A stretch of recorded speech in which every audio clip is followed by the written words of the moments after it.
Leute, der absolute Banger. Mein Song auf jeder der angesagtesten Kinderpartys, wo ich drauf abgegangen bin, als ich 7 Jahre alt war und heute immer noch. Leute, das ist der hier. Ich bin wie du, ich bin wie du, du bist wie ich, du bist wie ich und daran zweifeln wir auch nicht.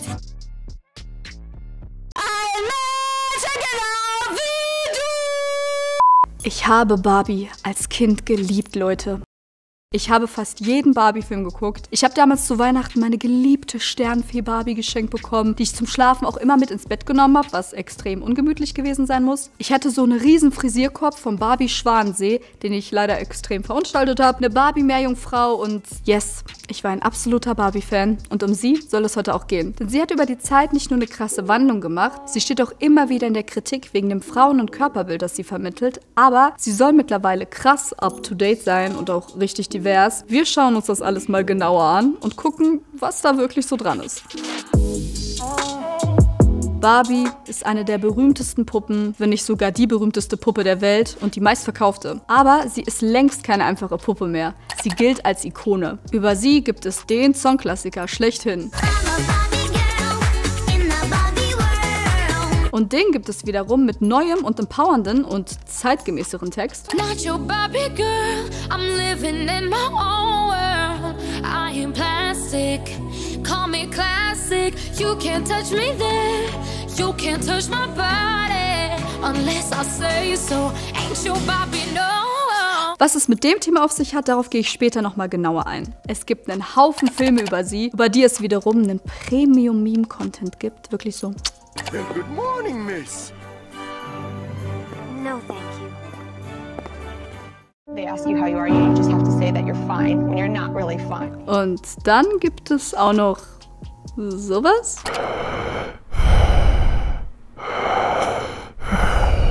Hier verstehe ich allerdings auch nicht, was da schief gelaufen ist. Und naja, es gibt einfach verdammt viele Barbie-Puppen. Aber bevor wir uns weiter anschauen, wie das Ganze heute abgeht, müssen wir erstmal abchecken, was für eine Geschichte Barbie eigentlich hinter sich hat.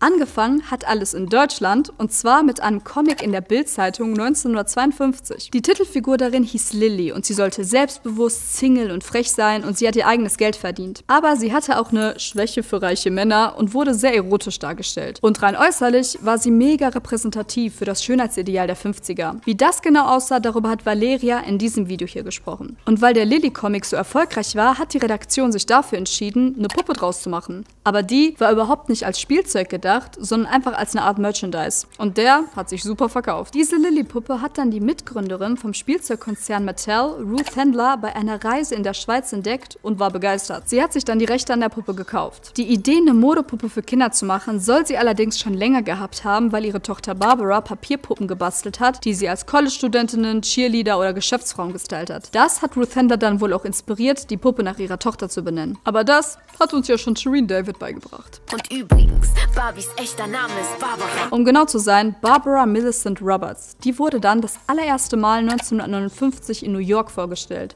Barbie dressed for swim and fun is only $3. Was Barbie zu der Zeit so besonders gemacht hat, sie war die allererste Kinderpuppe, die wie eine erwachsene Frau aussah. Denn sonst haben Mädchen damals besonders mit Puppen gespielt, die an Babys erinnern, auch als Vorbereitung auf die Mutterrolle. Barbie hingegen ist mit Freunden rausgegangen, war shoppen, hatte 1962 ihr erstes eigenes Traumhaus, eine Zeit, wo Frauen in den USA überhaupt erstmals ein eigenes Bankkonto eröffnen konnten und sie hat ihren Freund Ken, by the way, nie geheiratet. Und er war immer nur ihr Anhängsel, also sie stand im Vordergrund. Ruth Handler hat dazu gesagt, dass sie wollte, dass kleine Mädchen vom Erwachsenwerden träumen können. Von der Ärztin bis hin zur Astronautin hatte Barbie auch alle möglichen Berufe. Das war besonders für die damalige Zeit mega empowernd und auch ein Symbol für Unabhängigkeit. Sie war später sogar Präsidentschaftskandidatin. Nicht schlecht, ne? Was die Repräsentation der Diversität angeht, war Mattel am Anfang aber noch sehr langsam. Erst 1967 gab es die erste schwarze Barbie namens Francie und die sah aber genauso aus wie die weiße Barbie, nur mit dunklerer Hautfarbe. Deswegen wird auch die Barbie-Puppe Christy, die ein Jahr später rausgekommen ist, als die wirkliche erste afroamerikanische Barbie-Puppe gesehen. Sie war Barbies beste Freundin. Und die erste schwarze Barbie, die selber auch Barbie hieß und nicht einfach nur Barbies beste Freundin war, sondern ihr eigenes Leben hatte, ist erst 1980 auf den Markt gekommen. Sie wurde von Kitty Black Perkins designt, die sich dafür Diana Ross als Vorbild genommen hat. Und seitdem sind die unterschiedlichsten Barbies auf den Markt gekommen. Im selben Jahr ist auch die erste hispanische Barbie rausgekommen, später 1993 die Native American Barbie oder 1994 eine kenianische Barbie in traditionellen Kleidern. Und bis heute versucht Mattel, Barbie immer weiterzuentwickeln.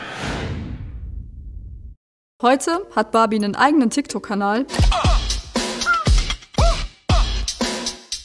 und sie ist sogar Vloggerin auf YouTube. Neben DIY Fashion Hacks That gave me the inspiration for today's vlog. I'm gonna teach you DIY fashion hacks.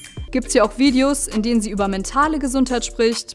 I feel guilty about feeling sad because I am supposed to be the upbeat, positive one all the time. Oder wichtige politische Themen, wie zum Beispiel die Black Lives Matter Bewegung. People might think that my life looks fine, but the truth is I and so many other black people have to deal with racism. Irgendwie schon krass, wenn ich daran denke, dass ich sie noch aus Filmen kenne, wo sie die Prinzessin war, die auf irgendwelche krassen Abenteuer- und Selbstfindungsreisen gegangen ist. Und in den Vlogs wirkt sie ja aber wie eine richtige, echte YouTuberin, die die Leute an ihrem Leben teilhaben lässt und auch über krasse Themen spricht und Ratschläge gibt. Ja, okay, was sie vielleicht nicht ganz so echt wirken lässt, ist die Tatsache, dass sie animiert ist.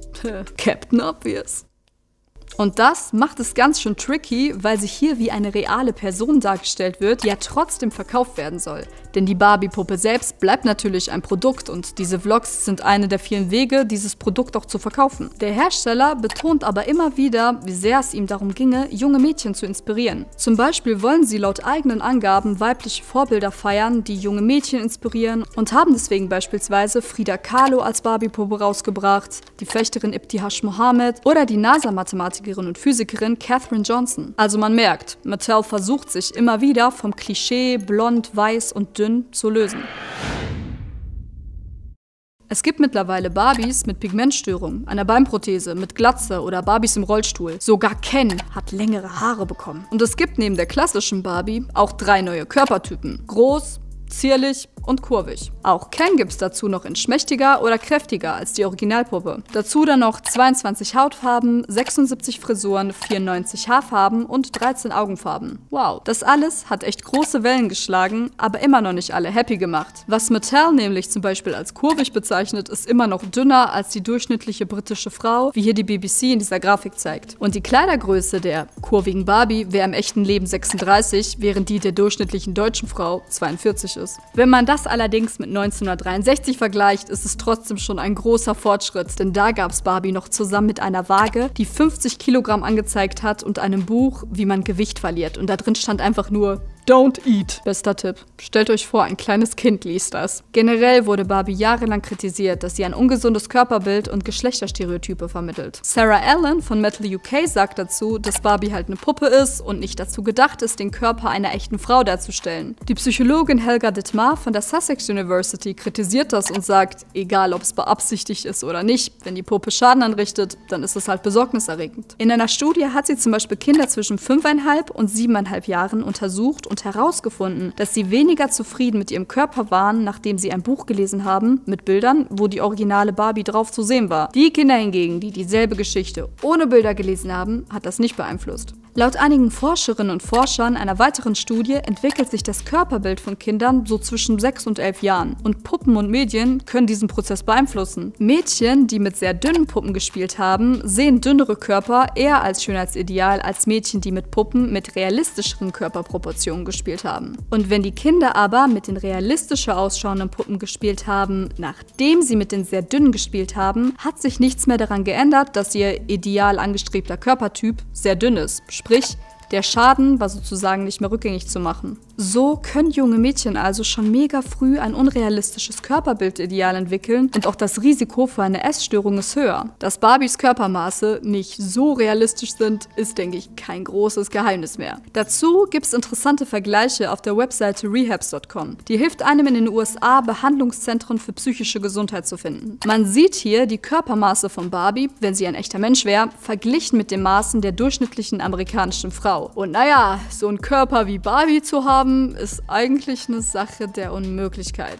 Mit ihren Maßen könnte sie im echten Leben nicht mal ihren Kopf heben, weil der einfach viel zu groß ist. Sie müsste auf allen Vieren laufen und hätte in ihrem Körper nur Platz für eine halbe Leber. Laut Medizinerinnen und Medizinern könnte sie mit ihrer Taille nicht mal atmen. Der Künstler Nicolay Lamb hat deswegen ein 3D-Modell einer Barbie-Puppe entwickelt, die die Maße einer echten Frau hat, orientiert an einer durchschnittlichen 19-jährigen US-Amerikanerin. Und die würde so aussehen.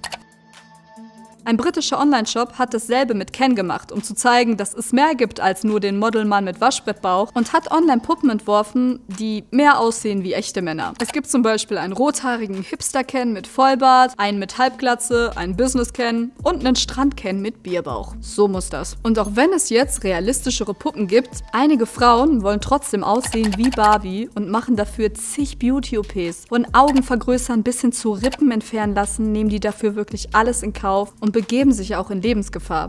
Dasselbe auch bei Männern, die ausschauen wollen wie Ken und sich ein falsches Sixpack machen lassen oder die Schultern mit Silikon aufpolstern wollen. Aua, das hört sich alles so schmerzhaft an. Meine Schultern. Und tun jetzt auch deine Schultern weh? Ja. Ja. Das unrealistische Körperbild von Barbie ist auch auf TikTok Thema. I'm a Barbie girl in the Barbie world.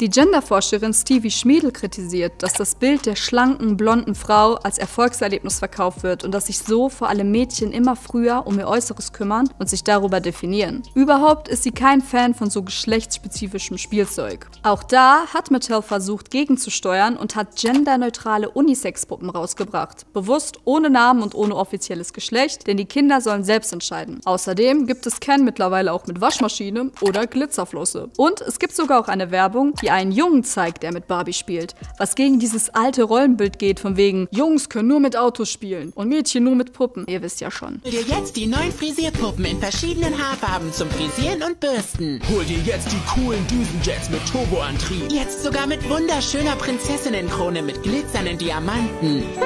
Action, Action, Action, cool, cool, cool. Leute, auch Jungs dürfen mit Barbie spielen, okay? Ich habe früher mit meinem Cousin auch immer zusammen mit Barbie gespielt und wir haben uns gemeinsam immer Barbie-Filme angeguckt. Und das hat uns sehr cool gemacht. Das hat uns zu dem gemacht, was wir heute sind. Who cares if she's exciting, fresh and fun? Please, she sounds like a deodorant. Dass diese Gegenaktionen und Bemühungen um mehr Diversität gut ankommen, lässt sich daran erkennen, dass die Verkaufszahlen, nachdem sie zwischen 2011 und 2015 eingebrochen sind, 2020 wieder richtig boomen. Zum Teil lag das auch an der hohen Nachfrage nach Spielzeug während Corona, aber der Konzernchef Ynon Kreiz sagt, dass die meisten Barbies, die sie heute verkaufen, keine klassischen Blondinen mehr sind. Wie wir sehen, Barbie hat einiges hinter sich und bei ihr streiten sich echt die Geister. Einerseits kann ich sie Privatdetektivin werden lassen oder sie fliegt allein ins All. Andererseits kann sie mich laut der kritischen Seite auch echt negativ beeinflussen.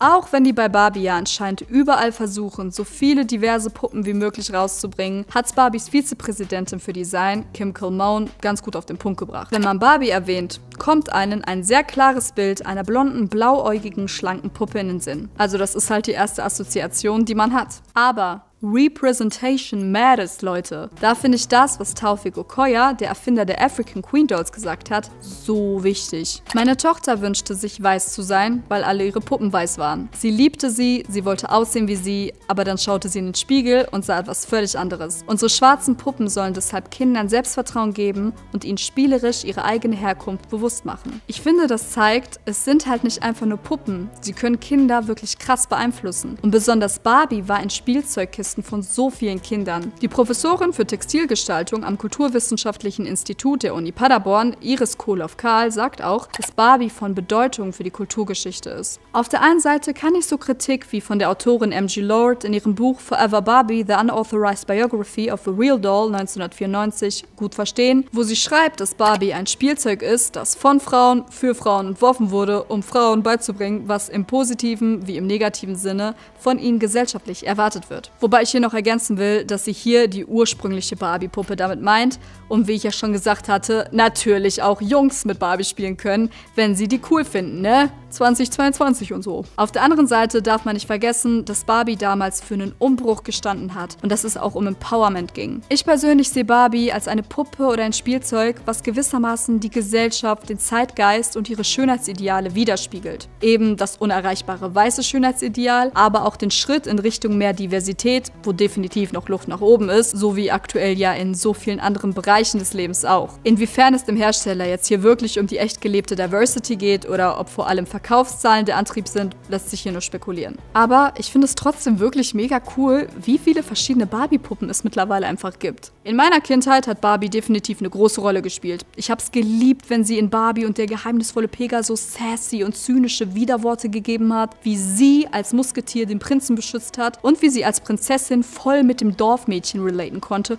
und es keine Spur von Not Like Other Girls gab. Aber ich erinnere mich auch noch, dass sie mein damaliges Schönheitsideal mitgeprägt hat und ich deswegen auch unter anderem dünn bleiben wollte und mir mit 5 Jahren die Haare blond färben wollte. Mich würde mal interessieren, wie ihr dazu steht. Also, was haltet ihr von Barbie? Findet ihr die Kritik berechtigt? Würdet ihr euren Kindern eine kaufen? Und wenn ja, welche? Schreibt's in die Kommentare. Hier gibt's 2 weitere Videos von uns. Geile Sache, dass ihr wieder am Start wart. Abonnieren und Glocke anmachen nicht vergessen, wenn ihr mehr Bock auf solche Videos habt. Wir sehen uns nächste Woche. Guten Abend und gute Nacht.